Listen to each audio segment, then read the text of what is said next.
अगर आप भी भोजपुरी मूवी देखने के दीवाने तो ये मूवी देखना बिल्कुल ना भूलें। मर्यादा 7 फेरों की एक ऐसी प्रेम कहानी जो आपके दिलों को हिला के रख देगी। जी हाँ, इसी मूवी के बारे में आप लोग को बताने वाला हूँ। अगर आप हमारे चैनल पर नए हैं तो चैनल को सब्सक्राइब करके बेल आइकन को जरूर प्रेस करें, क्योंकि हम ऐसी वीडियो आपके लिए लाते रहते हैं।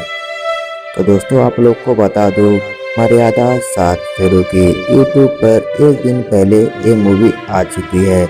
इस मूवी की व्यूज की बात करें तो आप लोग को बता दूं, इस मूवी का व्यूज 2 मिलियन होने वाला है और लाइक 17,000, कमेंट 500। दोस्तों, आप लोग समझ ही गए होंगे कि ये मूवी जबरदस्त होने वाली है। अब आप लोग को बता दूं, इस मूवी में स्टार कास्ट में कौन कौन नजर आ रहे हैं।